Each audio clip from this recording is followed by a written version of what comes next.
Hi everyone, happy Friday. Welcome to the next episode of Real Life Running a Business, the truths, challenges and the impact it has on your mental health.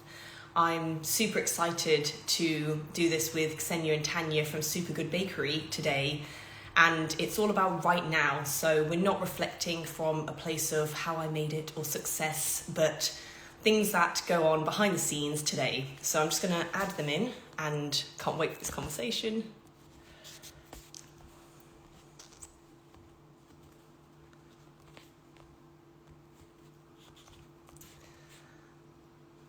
Right.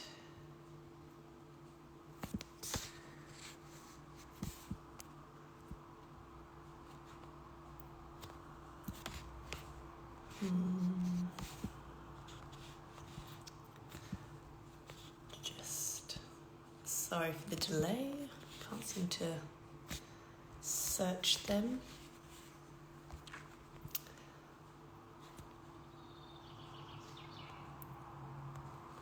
Oh, here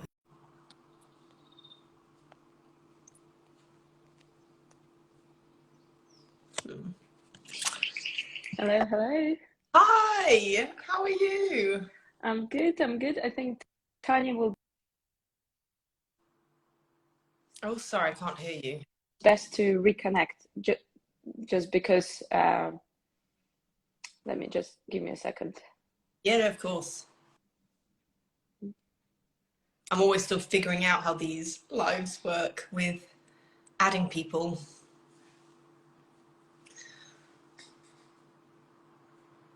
Well, thank you for joining anyway, whilst we wait for Supergood Bakery to join us.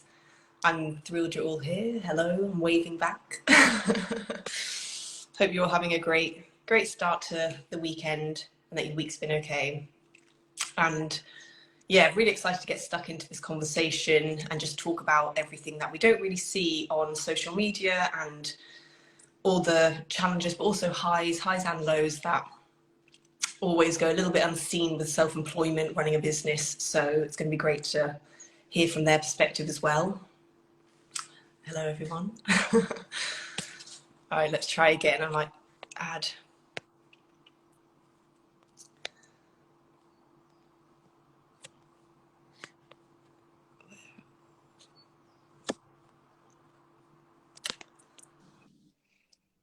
Well, hello.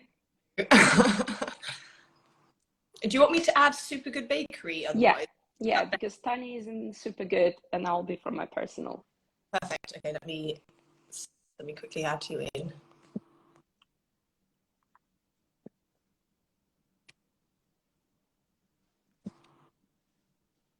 Let's see if this works. Oh. Ah, we're in. Has it worked? It works on my side. I think it might take a minute. Oh, yeah. There we are. Oh, this is Yay, fun. it works. Hi. I've never done a trio. Oh, let's not go down this way. Both of you, are you both working from home today, or is it? No, I'm in the office and Tanya is actually flying to Singapore later today. Wow. Oh my gosh, I'm jealous. That's amazing. I know, me too. Yeah. Oh, amazing. And Singapore, that's going to be lovely weather as well. Oh, are you talking about me? Yeah. What about your travel later, which, yeah, I'm very jealous of. I'm traveling in a couple of hours and like my house is a mess. So I'm like in between emails and figuring out where to shove like some more, I don't know what, baby clothes and shoes. Oh, well, thanks for taking the time to join me. I know. No, it's great. I love what you're doing. So it's a pleasure.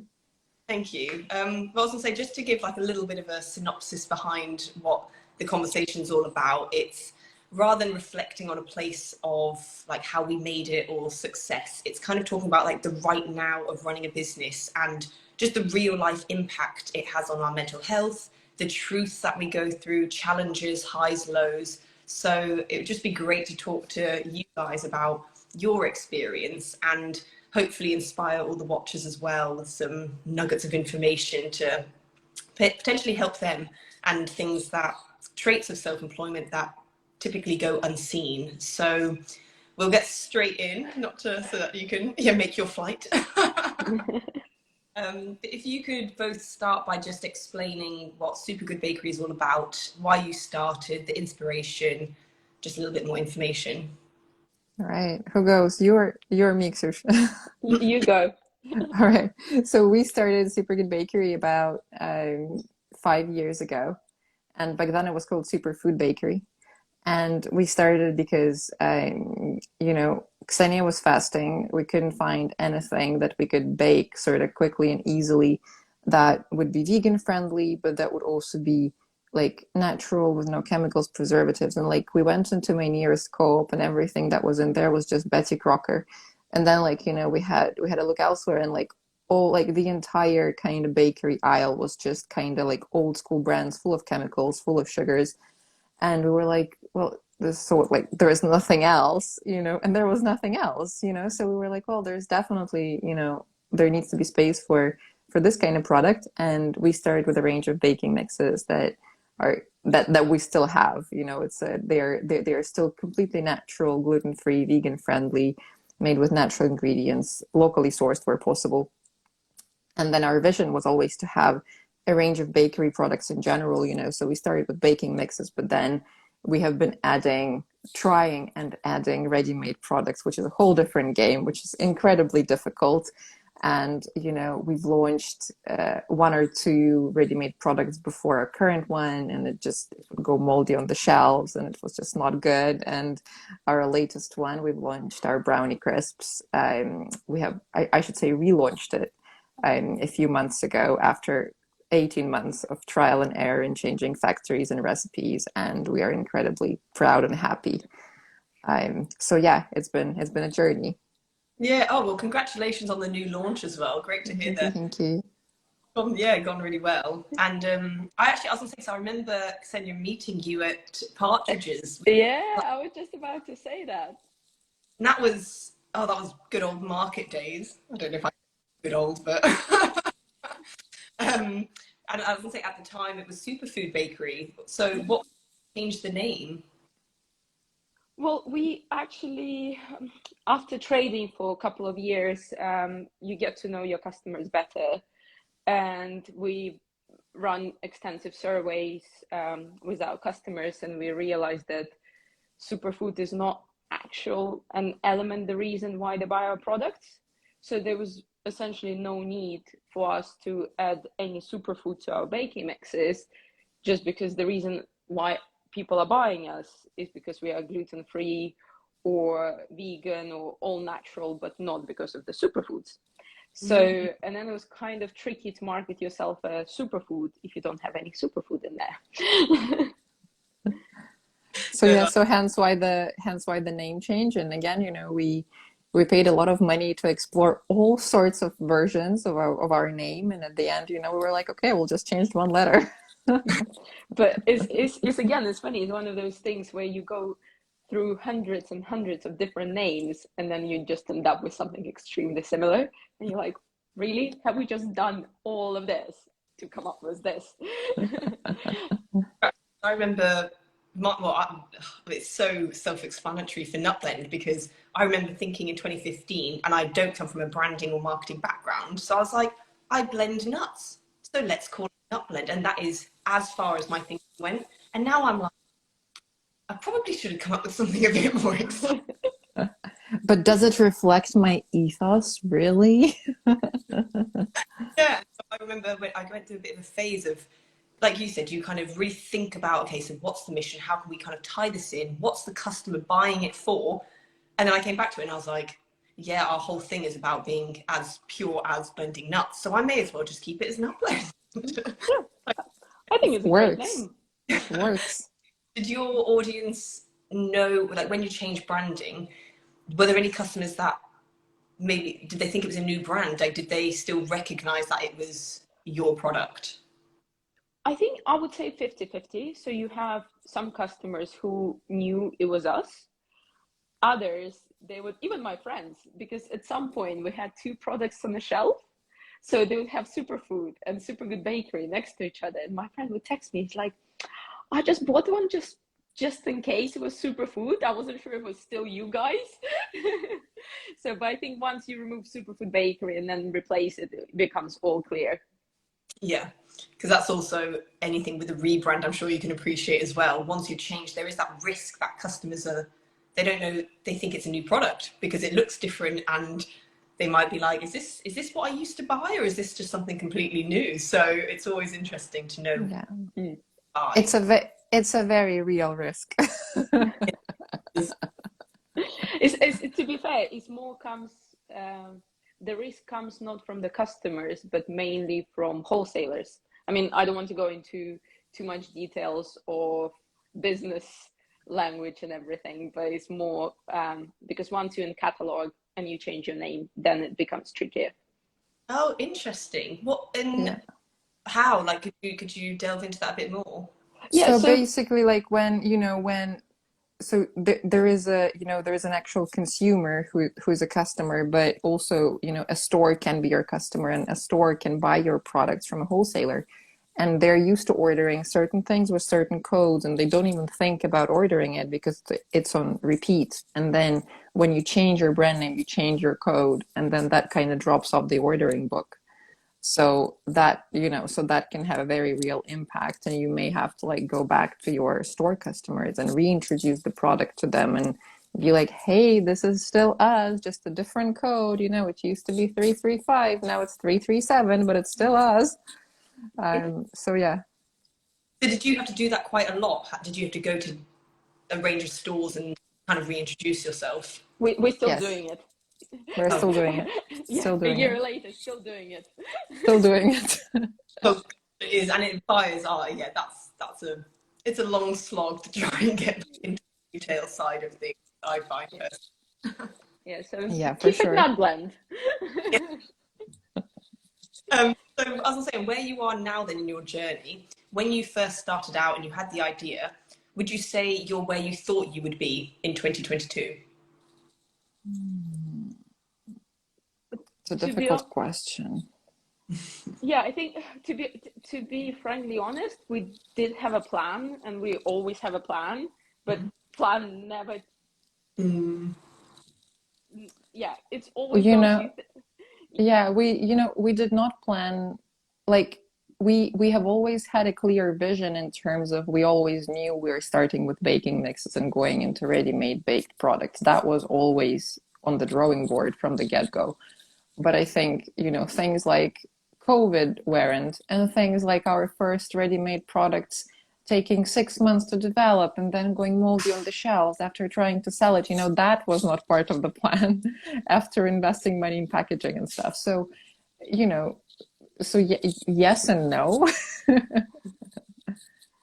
What would you say at the moment is one of your greatest highs and low of where you are now with the business? I think I personally love our brand. So I think once we rebranded, we added, I'm quite a visual person anyway. So anything, you show me a pretty picture, I get excited. So Tania's answer would be different to mine. So I'm very happy with our branding and our brand image and our positioning and ethos and everything we worked through in the last pretty much 2 years. This is my probably highest high. Highest high, just because I love it. However, obviously, when Tanya is in sales and if she closes like a big account like Co-op or I don't know, Asda or anything, is huge especially for business like ours. But it's just Yeah, I think that leaves the lowest low to me, or what? No, I think my sort of highest, is when I think about the opportunity that's in front of us and like what we can still achieve. And I think when I particularly still look at what's sold in the supermarkets, and that just gets me incredibly upset because I don't understand why people would want to be eating this kind of food with this kind of chemical composition, putting it in their bodies and thinking that it's good. it upsets me a lot when I see kids eating, you know, sort of Mars bars and Snickers bars and, you know, cookies made from like wheat that has been enhanced, you know, triple and refined quadruple times with inverted sugars and things like that. I just do not understand why. So from this perspective, you know, when you walk into a supermarket and you see that like 99% of the bakery aisle is products like that makes me realize that there is a huge opportunity, and it's a long road. You know, it's not, habits are hard to change, but like that's probably my kind of, in a weird way, like highest high is just like seeing, you know, how much work there is still in front of us. And, you know, lowest low, they happen daily. So it's just that like it depends what your low of the day is, you know. It can be something small, it can be something big, but then you kind of realize that nothing is as, Ksenia is actually terrific at that, because she kind of like frames my lowest low in such a way that they don't actually become lowest lows anymore. You're kind of like, it's going to be fine, you know? Yeah, it doesn't matter that our manufacturer forgot to add cacao to our chocolate cookie. No, it's fine. It's fine. No one will notice. Hear the news. I don't. There's always that email, and you read it and you think, oh my god, like, yeah, they've missed out cacao, and it's that panic of what do we do? Like, do we all things?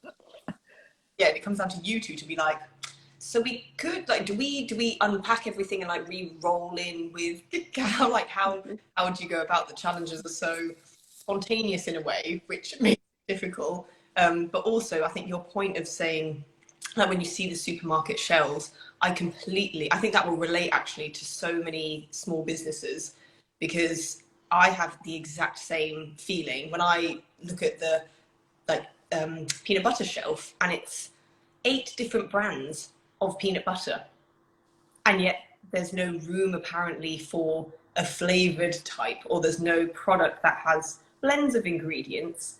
And it's that feeling of upset when you just think, I'm sad that I'm like trying to get into this shop and they're saying no, because apparently their shelves are already full, but they're full of peanut butter. So it's really disheartening, I think, when you see what's currently on the shelf and you think there is so much room and opportunity to put a product like yours on the shelf. And it's kind of like, take the risk, buyers, take us. Try us out.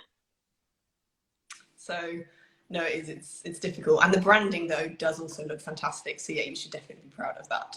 Thank you. Thank you. And do you find then that you balance each other out? I know you said that you can rely on each other when the lows do happen.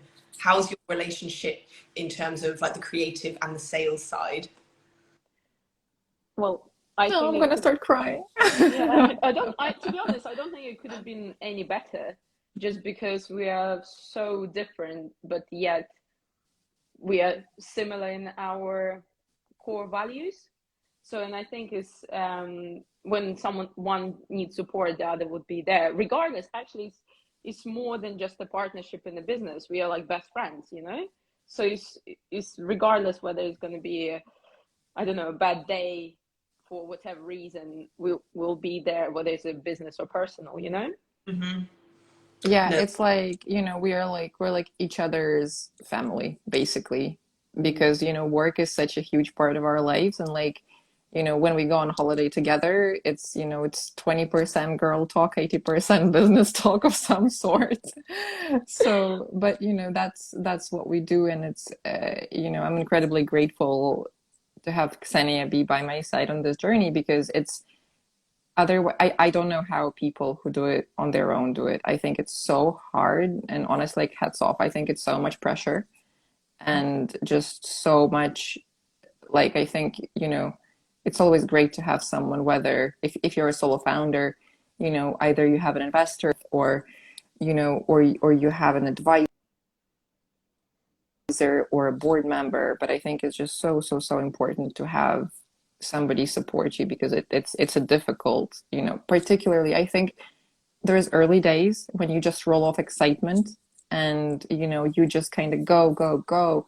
And then, you know, you kind of get into like the nitty-gritty and the difficult and annoying things. And that's, you know, that's where, when it's really important to have somebody by your side. Mm-hmm. So could you, out of that, if you did, let's say there was a day where one of you found it particularly challenging because something happened, what are your tips or go-tos? Like, do you know how to help the other out? So maybe you go for a walk, or what's your go-to for I your... think I think it's purely just asking, saying, "What do you need?" Sometimes I think we've learned we're at the stage of our relationship where someone will say like, "Look, I need a day off," or "I need a manicure." So you're not even questioning it. You're like, "Okay, if you need a half day for manicure, we accept that," you know. And or if someone just needs, I don't know, a support with, I don't know, like sometimes I'll have a day where I could just stare at my laptop for half a day and I'll be like, I would do some work and I'll be like, Tanya, can you just read through to make sure it's all good? Or if I do a post, I always cross check it. And same with her, she will do a financials or something, and then she'll cross check it with me just to make sure it's, I think yeah. it's a difference. I think it's a difference in framing, because what I find, for example, massively helpful is when I'm stuck with a particular problem and I cannot, you know, like I can't exactly see the way out. And then Ksenia, she can frame it in a way, she can spin it in a different way where, you know, you're actually like, oh, okay, you know, there's another angle to this. And it's just something that, you know, it can happen through a conversation with whoever, just by asking the right questions and thinking about a problem in a different way. So I think this is probably, you know, this is how to help, is actually, you know, you think what the problem is and you try to find another way of looking at it or another way of solving it. And this is actually great because, you know, this whole entrepreneurship thing, it's an exercise in problem solving. That's like what we do every single day. It's, you know, it's never, there has, I don't remember a single day when there was not a problem. So not like, you know, not in a big scale, but I'm talking like, you know, from tiniest things of like, you know, how do we, you know, write this sentence to, you know, our manufacturing is delayed by 3 weeks and the customer needs like 5 pallets today, you know, what do we do? So it's a scale, and, you know, it's just how you frame things. I think that's important.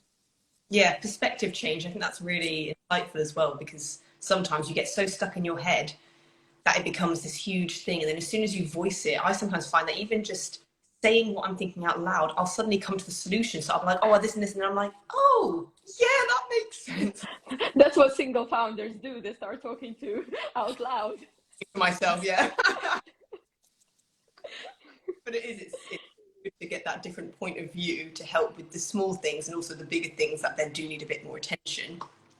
And so if you don't mind, from this week alone, do you mind sharing maybe one thing that you both felt really rewarded by? It could be as small as even posting something great on social media, or as big in terms of, yeah, the reward as well as a challenge that you might have faced this week. Yeah, I mean, for me, like super, you know, super easy. I had a really exciting customer come back to us saying they wanted samples, and I don't think I got more excited by that, you know, by any other customers asking for a sample. So I was very excited. So that was, you know, so that was a high. And then what was the other one? The a challenge. Um, it, you know, oh, immediately, not so much of a challenge, but I suppose more of a, well, no, a challenge. You know, our logistics partner moved warehouses, and that kind of meant that, you know, we can't get accurate data, and, you know, we cannot plan certain things, and that's a challenge because it kind of it goes in all sorts of ways and directions, which is not just related to shipping orders. Yeah, so for me it's the same because of the change of warehouse. I have tons of emails from customers informing of their orders being delayed. So you're ultimately trying to make sure no one is disappointed, or it's like if it's a birthday gift or something, something else. So you're like, do I add something extra? Or it's like it's again, it's in you do get disappointed when your customers get disappointed. So and you're just trying to avoid it as much as you can. And then the highest for me is probably, I mean, I found the sampling person. It might be small for someone. For me, it's huge. So that's definitely was a high of the week for me, and I think she's good. So that's a small Yeah, I win. think post pandemic it became harder. You know, we never used to have problem with finding people. Now it seems hard. So it's definitely a big win for us. You know, it's been going on for 2 months. We've been trying to find someone. Oh, that's really exciting. That and the samples that you said a new customer. It's, fingers crossed as well that comes. Thank you. Yeah, for sure. And also I appreciate the customer satisfaction, because you really feel it as well when someone says something. And I know it's quite a universal thing that people always say. You can have 100 good comments, and that one negative of someone saying like, "Where's my order? This is disappointing." It really gets to you, because you just strive for customer satisfaction and you really try hard to make sure they're happy. The end result is really smooth. But as I'm sure you know, with logistics and warehousing, there is always going to be a middleman where you can't control factors. You can't ask Royal Mail delivery man to go to the right address if you have no idea where he's going. So Exactly. it's a challenge that, like you said, can happen every day. It could happen every week, and it's hard. Do you have any tips for any other small businesses on how to keep happy, how to stay sane on those tough days? Any like nitty gritty things that you think are really crucial? I actually think there should be a mixture. I think there's a one thing, because it's actually our this is our second company, and I think there's important to know when to stop and when is to keep going, because I think sometimes founders can't let. I mean, I'm like that when it comes to a product development. We worked on one product, and Tanya would look at me. She's like, "It's not working." I was like, "No, it has to work." She's like, "No one wants to buy it. No one is like, it's not working. Too expensive, too expensive. Yeah. So it's like, whatever the reason, I think sometimes it's important to let go of the project, and to know the time when you need to keep going and the time when you need to stop. And I think when you're a small business, where your focus is, your attention is crucial. And I think it's very important to always go back to and not revisit, but just cross-check where is my attention going and where it needs to go. Yeah, and I think ultimately, like, because I don't know, Ksenia said everything correctly. Like, I can't add anything to that. I think that's incredibly valid. And I think, you know, they do say, oh, you know, like, do what you're passionate about, but it just sounds empty, because you don't really, you know, like, everybody says that, but the thing is that when you do the things that are kind of connected to, you know, what you really believe in, things just start working out. So it's, you know, it may not be in the exact shape or form, and it's not, you know, you don't go from zero to hero. You don't go, you know, it's not that straight hockey stick growth trajectory that, you know, that all the VCs want to see. You know, it's a journey. And I think kind of like always remembering why you do this and checking in with yourself, you know, not to make sure that you're like worn out and tired, because when you're worn out and in a bad place, this is when things stop going in the right direction. So I think it's really important to like know where you're at and make sure that like what you do is coming from a good place and from the right place. And then, you know, then you sound different, you know. Then I do sales, you know, so for me it's really important. It's how I sound, you know, it's how my emails sound. So I know definitely, like, I now know the days when like I should just not write an email. I should just not call anyone, because it's just not gonna go. Like, but to be fair, it even works with artworks. So sometimes I'll do an artwork. Tanya will look at me saying, "You had a bad day, didn't you?" You had I was a bad like, day. "Yep." Yeah, so I think that's, really important to check in with yourself and try to be very self-aware and not to get too caught up in, I don't know, you know, things being too difficult. So just, I check think in with yourself. if we talk about mental health, and if we talk, I think self-care is a big part of it. So I think to have a routine set where you're an hour in the morning setting yourself up, whether it's going to be your plan for the day, whether it's your workout, whether it's, I don't know, a nice cup of tea or coffee you make. So to set yourself and prep yourself for the day, I think that really helps.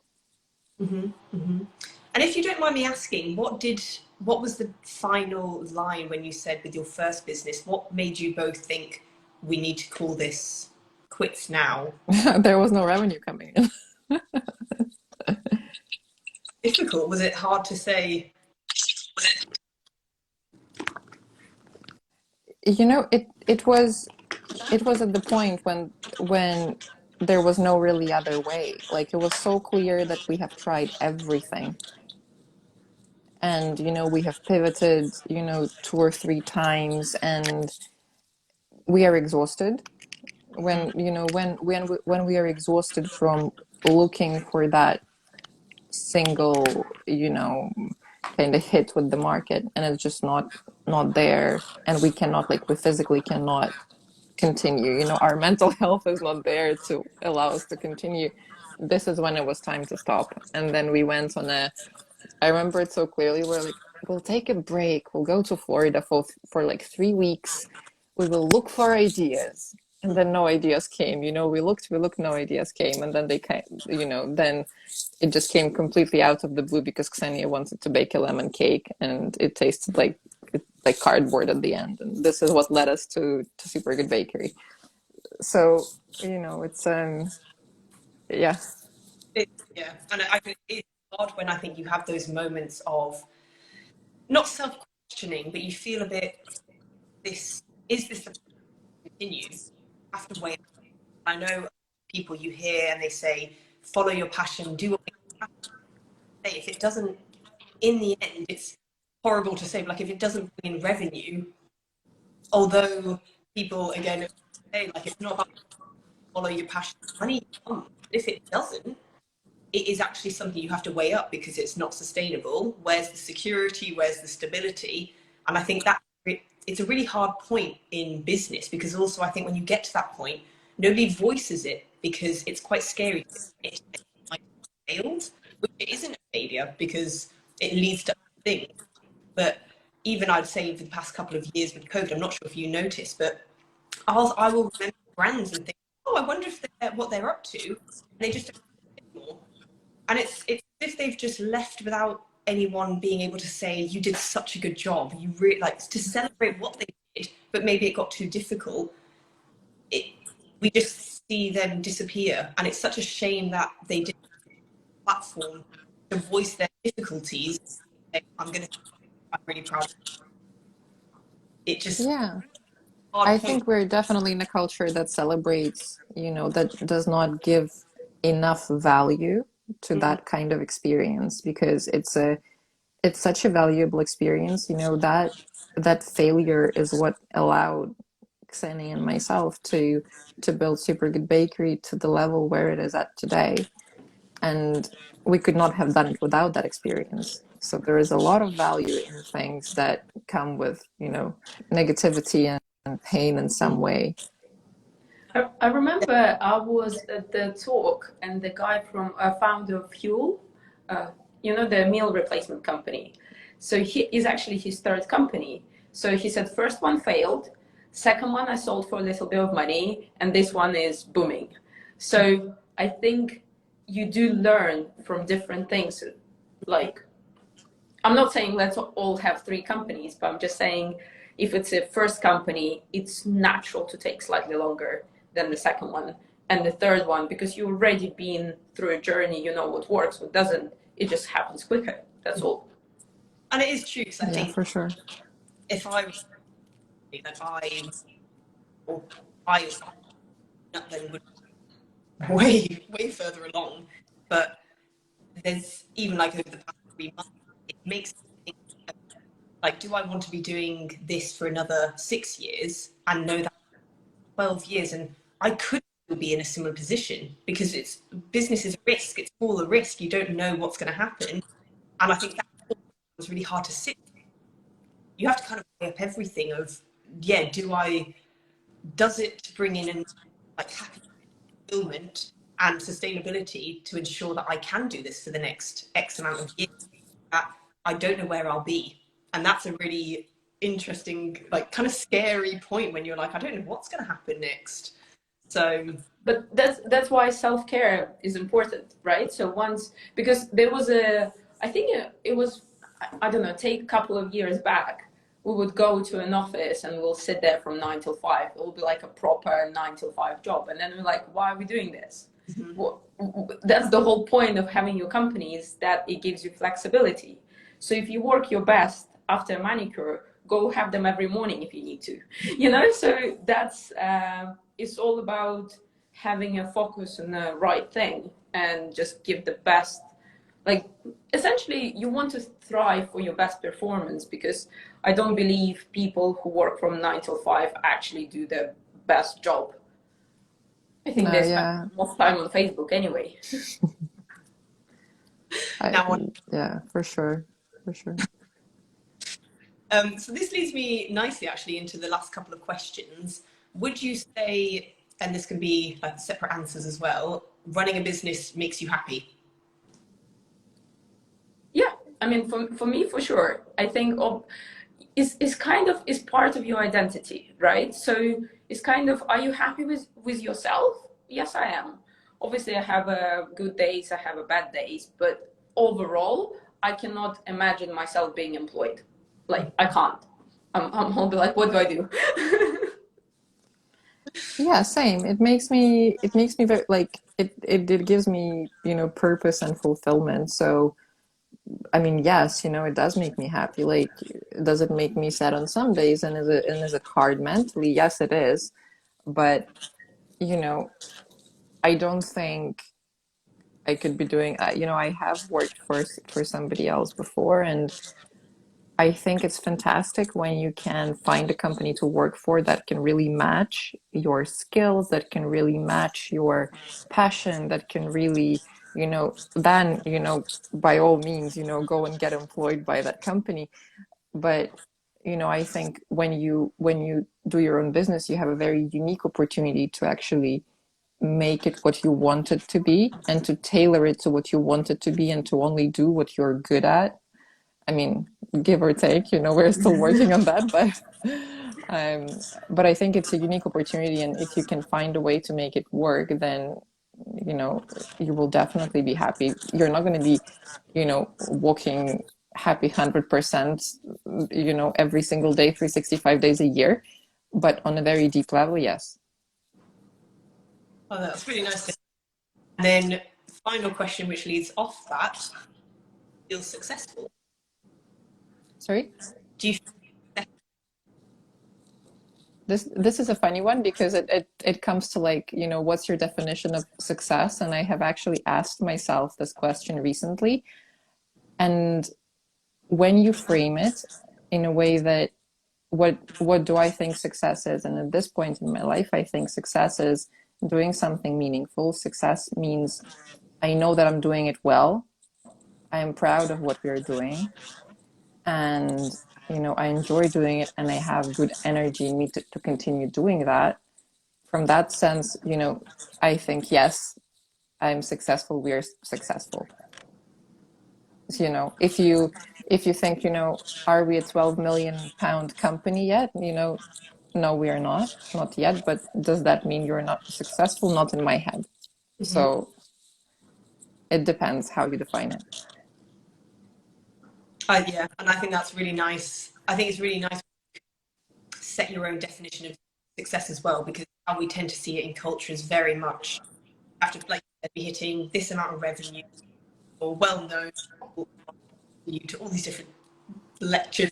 Everyone's heard of your name, but actually, it's what you do on the day matters, and having that support system, like you said, all our stuff internally happy, then that can feel like success, and that's what you want to be every day. Yeah, for sure. Well, thank you so much for joining me on this conversation. I think I've really enjoyed it. Wonderful. You've had so much insight and knowledge. It's just been great to hear more about this. I appreciate you both delving deeper into like the real life now as well, because it's really relatable, and so many people watching will take away. So thank you. Thank you so much, Gabriella. Thank you Yes, for it organizing was as lovely. well. Thank you for organizing it. Oh, no, not at all. Pleasure. And I hope you make enjoy the weather. Yes, thank you. I was going to say, enjoy your holiday, and Thank you so much. but thanks so much. Thank you. Bye. Bye. Have a good one.